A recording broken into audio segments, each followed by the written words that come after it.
Welcome to Face to Face, connecting theater makers to the public, a program from the Legacy Theater and socialdistancetheater.org.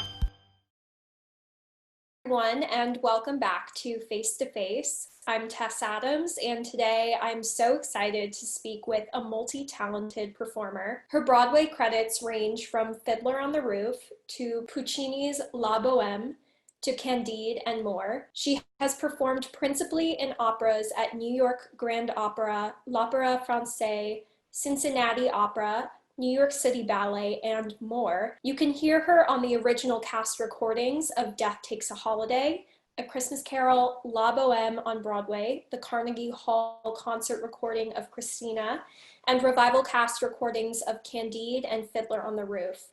It is my pleasure to welcome Ms. Joy Hermalyn. Hi, Joy. How are you? Hi, Tess. Thank you for having me. I'm great. Thank you for being a part of Face to Face. Fun fact about Joy.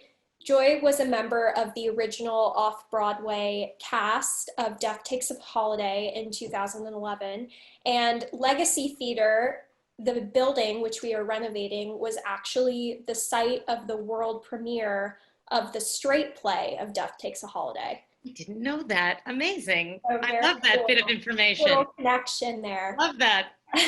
Of our many connections. Yes. So prior to the shutdown, you were about to play Grandma Gelman in the Broadway revival of Caroline or Change, which takes place during the Civil Rights Movement, and in many ways, the predecessor to the Black Lives Matter movement. Did you do a lot of period research during the rehearsal process? At the beginning, certainly there was walls and reams of photographs, some of them quite, of course, disturbing, and others of them quite enlightening. And I learned a ton at the beginning. Of course, Tony Kushner is our premier playwright of the world, Pulitzer Prize winner for Angels in America, and pretty much a genius, just trying to tell a small story of his small slice of life, but how the ramifications of all its many meanings, socioeconomic, Black, white, Jewish, oppressed, oppressor, the many themes, and then, of course, the John F. Kennedy theme throughout the show as well. So yes, we did a lot of research. I learned a lot, and I'm going to have to renew all that information when I go back to school, hopefully in 2021, the School of Caroline or Change. Yes, so I was going to ask, do you have any word about whether you're postponed to 2021? I have word that we are indeed postponed and that Frozen in Time is our set because as you stated, we were about to start our first preview. So we were at the very last dress rehearsal, final dress rehearsal, fully lights, costume, small audience, ready to go. And then the next night we're paying customers when we were told to go home, that Broadway shut at 5 p.m. And we had just finished our run through and we're told that news. So since then we've had many discussions about how my producer, which is Roundabout Theater, they are not for profit, so they do have some leeway, I suppose, and they already had everything built and all the money spent, so they're keeping it frozen in time in Studio 54, where all the ghosts are also frozen in time of Liza Minnelli and Elton John, I suppose, and Mick Jagger. We actually have a Zoom call tomorrow discussing, reopening and how that might look. Of course, I'm sure you are aware, as the wider audience is aware, giving news to civilians of January 3rd, Broadway's coming back, is very disingenuous in some ways. It means maybe the buildings could open because we would have to re-rehearse, as would even the longest running Phantom of the Opera, Lion King, so that no one gets hurt, COVID aside, right? So we do have plans to reopen. I would assume it's going to be in the spring, so a full year after, and I'm going to be very hopeful that even that happens. But I feel very blessed to be able to say I have a job in the future. Yeah, and I really hope that that is the case, especially for your show, which I feel like in light of the current movement that has erupted would be especially received by audiences in a special way, and really meaningful to everyone. I agree with you. It's quite it always would be a timely show, but in this case, Caroline or Change is an even more important show. In its, again, simple story with gigantic themes, one of the biggest themes is pulling down Confederate statues and what that means to people having to look at it every day of their lives. And that's a small part of the larger story. I'd also like to just add that it's the first time in my life I've been in a dressing room that was majority Black women and only 2 white women, so 80% Black women. And I learned a lot in all good ways. Obviously, I'm a person of this world, very cognizant of a lot of things, although I'm not, without my faults, and I can definitely, and I'm trying to educate myself and do better and be more of an ally than I already thought I was, because there were things I definitely never crossed my mind, of the small injustices to the larger injustices. And I really hope that we can get to a place where we can come to some equanimity. And I hope it's soon, as I hope for all equal rights in general. Women in 50% of the population needs to have equal rights, but then add that on top of people of color, it is quite a burden to bear, and they shouldn't have to bear it alone. So I was kind of going to segue into this, and you did so really nicely. In order to recognize the Black Lives Matter movement, which has really erupted in the past few months, I've thought about this significantly. And when I have a guest who is not of color, I want to make sure that we're still using our voices to discuss the intersectionality between the performing arts industry and racial exclusion. What I would like to do is, us both being white women and not being able to speak to the experience of our friends of color in the entertainment industry, I would love for us both to say something that we've learned or have been reminded of in the past 2 months, and something actionable that we plan on bringing into any work we do in the future. I have one that comes to mind immediately. I also, luckily, grew up in a town, Teaneck, New Jersey, which was pretty much half Black and half white. I enjoyed growing up not understanding that it wasn't like that everywhere. I had a rude awakening later in life that I didn't realize that everybody wasn't as diverse of a community. Everyone didn't grow up in a diverse community. That said, I had no idea about what the word microaggression meant until recently, fairly recently, or the idea, which really sticks with me as a parent, that one of my closer friends growing up, who's still my friend today, she says goodbye. She has 3 sons, and she says goodbye to them in the morning, and the thought crosses her mind every time that they might not come back. And I can't imagine living like that. So with that in mind, I find I will have more grace and kindness and be more careful and be super aware of my own clutching of the pocketbook, or crossing the street when there really is no danger, or saying something that is uncalled for, as we've seen in Central Park recently, or other, not to make things up and make it worse, because the ramifications are clearly much worse until we can get to a place of reform. I am also tongue-tied in a way that I never am, because I certainly don't want to say the wrong thing, whatever the wrong thing is, but I don't want to in general say the wrong thing to anybody. And if a person feels a certain way, I do feel like that is their world, their right, their prerogative, their experience. And I can't just say you shouldn't feel that way or deny that. That's not gonna, that won't help anything or advance anything. So in that, I will say I do have some lack of understanding about, in theater particularly, that there are so few jobs in general. I understand that. We are mostly 98% unemployed as a union, in Actors Equity certainly.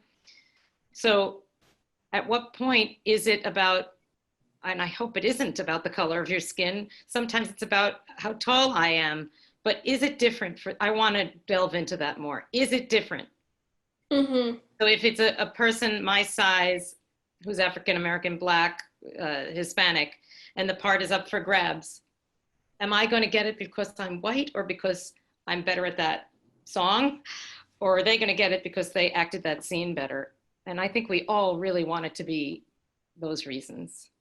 Yeah, I agree with that. Something that I've Hard learned. to talk about as white people. Very hard right now. It is. It's really hard. And I agree with you about not saying the wrong thing and feeling tongue-tied. And one thing that I've just become more aware of is my shutting down when I'm challenged by friends or family members about my beliefs on certain things, which, tend to be very inclusive. And, I might not always have the most up-to-date vocabulary or the most up-to-date literature. Or information, right. But my heart is, wanting to include and wanting to see equity in our world and in our country, in our industry. Yes.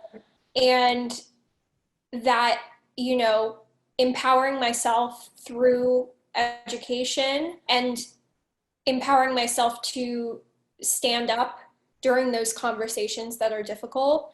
Yes. And, not shutting down, but, really trying to articulate and express myself based on what I do know, and, that's worth it. Yeah, but how do you change opinions? You can only change it through wider education. You can't just say, no, you must think like this now. It doesn't work that way. It's like any bad habit or any habit. You have to form a new habit. You have to have someone have that aha moment. I didn't think of that. And then perhaps they would. So we've talked about Carolina Change. I want to recognize and talk about the expansiveness of your career and what you and what you do as a performer. You actually got your equity card as a child and were a child professional actor, and then ultimately transitioned into adult work. When did you decide that you wanted to do this as your real adult career? Did I decide? Did it choose you? I guess the answer is, as I've told a lot of people in my life, it really has to choose you. You can't decide to do this. Who would decide to be unemployed a lot? Who would decide to be rejected all the time? Who would decide to spend a ton of money and time to be rejected all the time and unemployed? So yes, I decided when I was 4, apparently, or 3, according to lore, that this is what I wanted to do. It was what I came out doing, and I had some hideous years where I didn't do it, and I chose well to back off those middle school, high school-ish years where I tried, but it wasn't quite, I wasn't that cute then, if I'm now. But I really, there was nothing else I wanted. I did take an assessment when I took a semester abroad in Paris, France, during NYU when I went for undergraduate. And I took that semester abroad and thought, I'm just gonna take all French courses. I'm not gonna take any music. I'm not gonna sing. So by the end of it, I was singing in like Caveau de la Huchette, which is, a famous jazz club, just like on a mic night. And I thought, okay, I miss it. It was the first time I'd been away from it. I had not been told, let little Joy sing, or come on, cart me out to sing and dance and act or something, right? Or be auditioning all the time. So I really did make a decision when I was 20, but at that point I was already getting a music and French degree at NYU, so it wasn't like I was far from it. But I can't tell you that there was a moment I remember, other than I do remember running around the living room singing with the record of Gypsy, the entire record, and I was dancing and singing like a lot of kids do, and then they go on and be, MBAs, make a lot of money. So there you are. And then you went on to get a master's in music from Mannes College of Music. Mannes College. That's all right. So there were 3 schools you could get your master's degree in without leaving home. And I luckily, I grew up in North Jersey and close to Mecca, I mean Manhattan. So I didn't have to go far. And I applied to, well, I took some lessons at Juilliard to see if I liked a teacher there. I worked at Juilliard. And then I also took some lessons with my teacher from NYU who taught at Mannes College of Music. And she told me, you know, it would be, you could definitely get in here because of me and, you know, your talent and whatever. And if you want to come here, that would be fantastic also.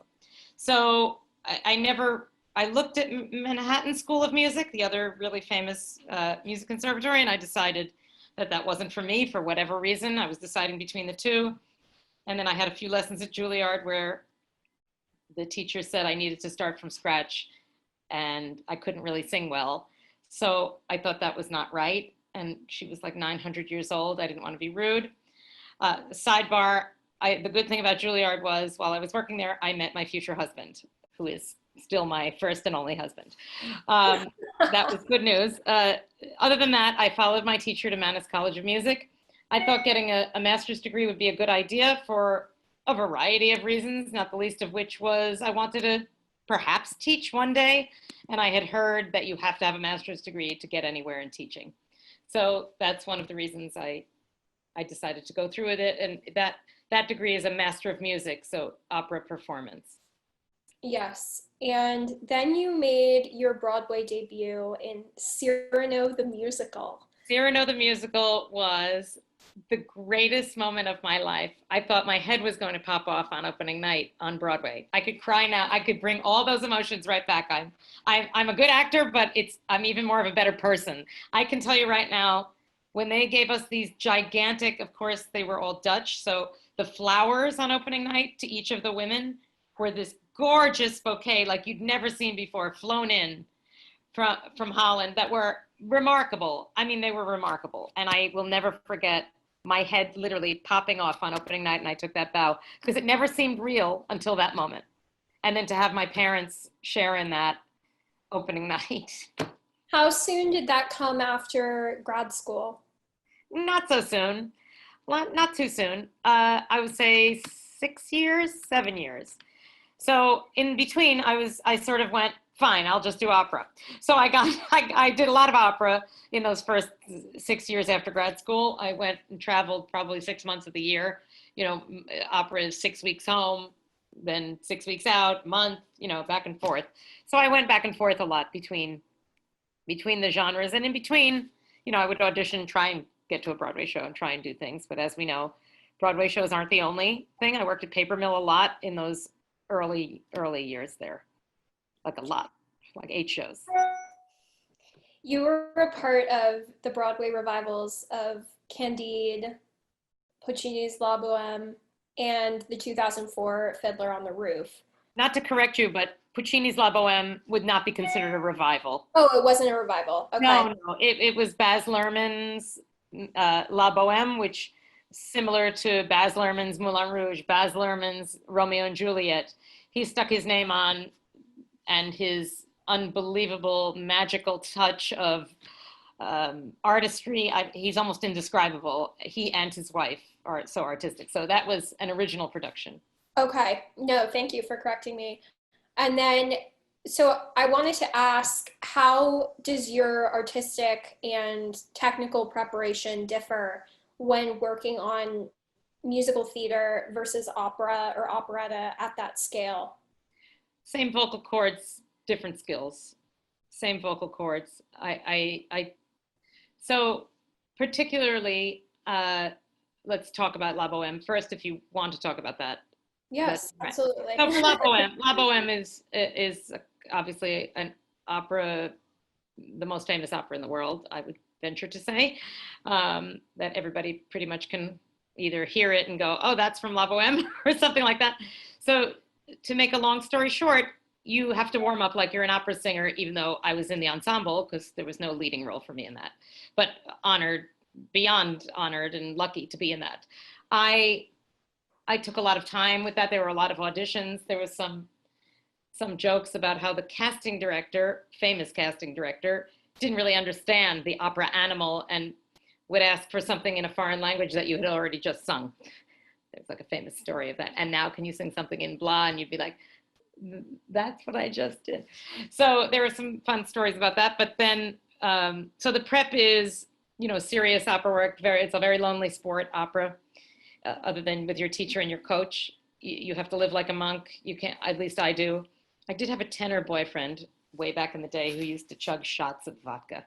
That's how he would warm up. Go, you know, should happen to me. It didn't happen to me. I have to actually warm up and live the cleanest life ever so that there's no impediments and everything is lined up and the body-mind connection is all there, and the breath and everything that supports what that means to sing like that with that seamless line, that sort of perfection. And on top of it, you know, if you're doing a Venn diagram, in the middle of that Venn, so that's the part that's not musical theater. Then the part that is musical theater is Baz Luhrmann wants actors, right? So he was looking for opera singers who could act, which I would say in 1994 was, not 1994, 2004 was still not a new idea, but newish, rather than just I'm hiring you on your voice alone, right? So this was taking it all the way to the extreme, not just about looks, because there were midgets and I might say little people and giants in it. There were all sorts of characters in his version of La Bohème. He wanted a very diverse group of people, and I mean very diverse. So we were also quite aware of a lot of people of color, fabulous opera singers in it. So that preparation was different. And then the rehearsal was different than any other rehearsal I'd ever been through. Very collaborative. Act 2 of La Bohème is all ensemble. And that's mainly, we had an incredible time in San Francisco working out all our issues. And obviously there's no musical issue because it's already set in stone. But then, you know, what he wanted, how he wanted it, very specific. It was a joyous event, the whole thing. And I am most sorry it closed and the world didn't see it. It was 6 months and done on Broadway once we came back to Broadway. So I was gonna just ask, to reiterate, then how did that differ from doing something very musical theater like Fiddler? So Fiddler on the Roof is, you know, near and dear to my heart, though I had never done it before. I have done it since a couple times. I was known way back in the day as a person with high notes who could belt. So not a light soprano, but big voice, and then belting. So Fiddler on the Roof, the right part for me was going to be Francais, unless they were going to give me Yenta, and I was a little young for Yenta. So preparing for that was many auditions, and I had to sing that over and over again. So I took that to my coach, particularly my coach who does do both opera and musical theater. And we tried to find different sounds and different ways that I could healthily sing it night after night, day after day, or in an audition stressful situation where your throat doesn't get tight. Just make sure that you're constantly aware of where the breath is under you, right? And then, of course, the acting is sort of heightened in that particular role. And I did get Yenta as an understudy, so I worked on the acting as well, pretty hard, I would say, with an acting coach who's a friend of mine. I'm not sure, there was 2 that I use a lot. So it's a lot of preparation, all of it's preparation. You can't be prepared enough. So, for example, a show I did not get, I went and sang, I prepared, I did not get, I'm not gonna say what it is, but I was right for it. I went in and the director had me sing the thing 6 times, 6 different ways, kept throwing an adjective at me. You know, I'd like it to be sadder. I'd like you to sound older. I'd like you to sound super young. What does a caricature sound like? So if you're not super prepared, you can't be prepared for all these balls being thrown at you, or knives in some ways, that you have to stand there and just trust that it's going to come out all right, right? You have to be prepared for instances you can't dream up. So I would say that is the thing. I like to think of myself as a person who over prepares, which you can't do. And then I try to pass that on to my students as well. Speaking of your students, your education and your talent have enabled you to work as a crossover artist, as we call it in the biz. And you've worked copiously in opera, operetta, musical theater, and straight plays as well. For someone who hopes to be employed in multiple disciplines, what are the important things to know? Well, like that teacher at Juilliard who said I couldn't sing, you have to know yourself. You have to know you have to learn a lot, not to take away from the educational part of it. But I knew that she didn't understand me fully. And you have to really do a lot of exploring and not just be in the library, right? You must try and make sure that you see the natural world, see who you are. Black Lives Matter is a good example. Who are we with all the others around us? Where do we all fit in together?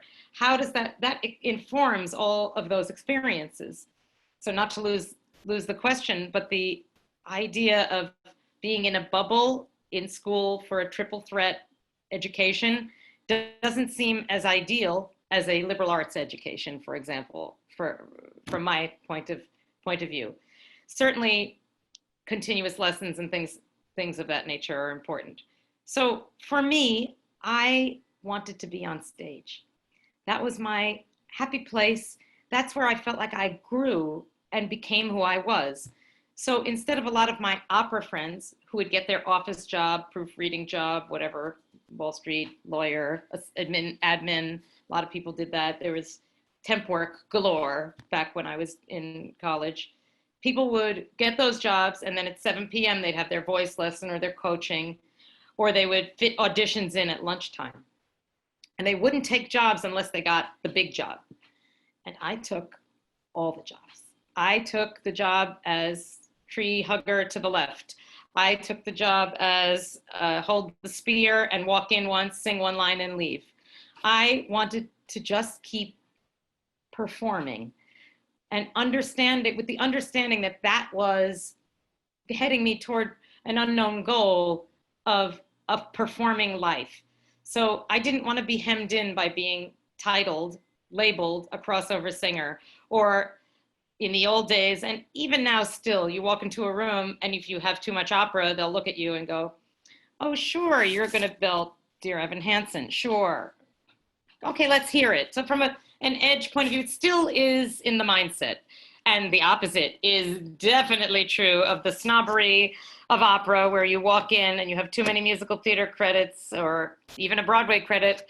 And they'll be like, oh, do you still do that?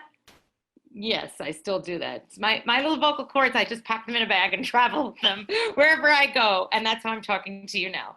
I try to take very good care of my voice. I have succeeded over many, many years, many, many decades.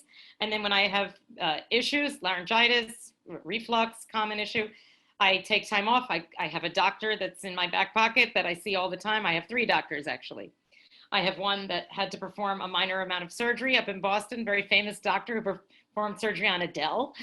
So I felt like I was in really good hands for some burst blood vessels that were kind of annoying me, that would not annoy a normal person, right? Just annoying me that there was one high note that I heard like a little air or something.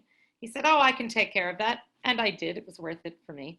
I'd like to point that out because a lot of people back in the day would never talk about vocal trouble. And that would be like taboo. Basically, you would have to stay healthy all the time or pretend you were. So I try and tell everybody about the surgery so that it doesn't become a thing that an athlete, a vocal athlete, is an athlete just like a baseball player. Baseball players go on the DL, disabled list, all the time. Singers and actors are not allowed. Then you're weak. So just to say, you have to maintain all those things. And in the past 20 years, maybe 22 years, I had a child who's now a young woman, 21 years old. And for the years she has been on this earth, I have been doing yoga. And I even became a yoga instructor, not that I really wanted to be a teacher so much, but I wanted to know more about my own body and the breathing mechanism. And I try and impart that to my students as well and be that holistic, take care of the whole. So when I say that in terms of my career, you used a great word for copious, right? So in January of this year, I was determined. There was one role in opera I hadn't done, and I really wanted to do it. I auditioned for it, and I got it. It was a year off, and it was this January, right before Carolina Change. And I thought, well, I'm going to do it anyway. It's a French opera. It was, you know, an old battle axe part with a great aria, funny, my kind of role. So I went off and did that, and then I come back to Caroline or Change, which is basically belting or speak singing, and the part of Grandma Gilman is not a big sing as much as it is more of an acting exercise and an exercise in restraint, mainly because it's a very tense household that she is in, which hopefully everyone will get to see. So yes, you just, for me, don't wait. Don't keep waiting till you're ready. You will be ready if you keep doing it. So a lot of people wait until they're done with school. A lot of people wait because they have to work. If there's some way you can figure out how to do both, I urge you to do that while you're spending the money on singing lessons, acting lessons, dancing lessons. People do barter all the time. There's no, you know, people will negotiate. There are sliding scales for everything, especially if you have the talent and the will. That's a lot of advice. No, I love it. I'm sure that the viewers watching will be really intrigued by what you have to say. So several years ago, you were a part of the NBC live production of The Sound of Music, starring Carrie Underwood. Yes. What was it like to do a musical shot for television? And what was the process like leading up to that performance? Well, if I had to name the top 10 exciting moments of my entire life, I'd have to say that job is one of them, along with that head-popping opening night bow for Cyrano the Musical. And of course, along with my child. I better say that. But in my top 10, because the experience was like no other, we were breaking ground as a new idea, which was an old idea that I grew up with. Having musicals on TV was not weird. I watched Barbra Streisand a lot. I thought that was normal. I didn't understand that, you know, it went by the wayside, old fashioned, don't do that, right? So the idea of it was already fantastic. And of course, the group of people assembled, I was completely humbled by the group of talent, New York talent from all over the country. And then of course, Carrie Underwood, who sings like nobody else. And she, I would say, just getting to know her was already, I'm kind of a fangirl for all the people I've met and all the things I've done in my life. I'm still a fangirl. I still get excited by other people doing well and other people's careers, almost more excited than myself, which is why I knew I could teach, right? That feeds me. So just talking to her, having lunch with her, having her bust my table, though I would say, Carrie, I'll throw it out. No, I'm going anyway. And come to my trailer and say hi to the dogs. You know, like a normal person, just finding out that everybody has to do normal things, bust their own table, go to the bathroom, whatever they do that's normal. Everyone has to eat. So that already was great. And I had been friends already with Audra McDonald from years and years ago, singing in tiny parks around Manhattan with her through Juilliard. And she already was a fantastic person and mom to me. Not a mom to me, but also a compatriot working mother is what I mean. And I certainly have incredible admiration for all working mothers and all people who watched my child when I said, hold this, and I'm going to audition. And it would be Maxine. So to make a long story short, the experience of doing that, you rehearsed normally 6 days a week. But the idea of filming is only 5 days a week, and that's very genteel and very different for theater people, that Friday comes and you're done no matter where you're at, and then you come back on Monday. So that was exciting, and certainly the contracts are much more lucrative than any musical theater shows. But then, of course, you're giving up control because you can't control how it's going to be in the end. I have many things to say about my angle, right? I didn't have a very big part, but I had a couple, I was a nun, and then I was also in the party scene. I'm like one of the first people you see in the party scene at the house, and I have a glorious costume, glorious dress, everything, no expense was spared. Of course, Laura Benanti also looked stunning as Elsa. There were so many beautiful parts to it. And the dual directors, a woman and a man director, Gary Griffin and Beth Miller, what's her name? Beth Miller won, I think they won Emmys for it, or were nominated for Emmy Awards, and deservedly so. Brand new experience in this giant sort of place where they built NASA equipment out on Long Island. They turned this Bethpage giant place into a sound studio. So it was very exciting, and we learned a lot. I had my own trailer. What could be bad? We like to wrap up by giving our viewers a little peek behind the curtain. So from all of your years of performing, do you have a favorite or funniest onstage mishap? Funniest onstage mishap. Well, I guess it would have to be funny and tragic. Funny. So I was doing Annie Get Your Gun, and I was Annie at a theater out in Logan, Utah, a place I've worked many times, opera and musical theater. I was doing, I want to say, Sun in the Morning and the Moon at Night, big production number. And I'm out there dancing and singing front and center, and my skirt comes down. Luckily, even though I said, oh, it's too hot, it's the middle of the summer, I don't want bloomers, just the pantyhose is fine. Luckily, my dresser won, and I had the bloomers on. So while clutching the dress with one hand, people are hysterically laughing, of course, with the other. I don't have too many other mishaps other than the normal deer in the headlights. You do forget your lyrics sometimes, especially if you do Sondheim. I did forget some lyrics in Sweeney Todd once, and it was gibberish, and I can't remember how I recovered. And that's what happens when you're in the zone. You don't really remember how you recover, but you do recover, and it isn't brain surgery. And it can still be even more fun for an audience when things mess up, because then they see you as a real person, but then get right back into the drama of it if you stay in it. Awesome, Joy. Well, thank you so much for joining us today on Face to Face. And we're so looking forward to getting this up so everyone can see it. Thank you so much for having me, and lots of luck with it. I am very excited to talk about this crazy career anytime, and also my teaching career as well. I love both equally now. Thank you, Tess. Thank you for joining us on Face to Face. We would like to thank our sponsors, Oak Tree Development and the Community Foundation for Greater New Haven, and Brad Ross for the themed music. You can follow us on legacytheaterct.org.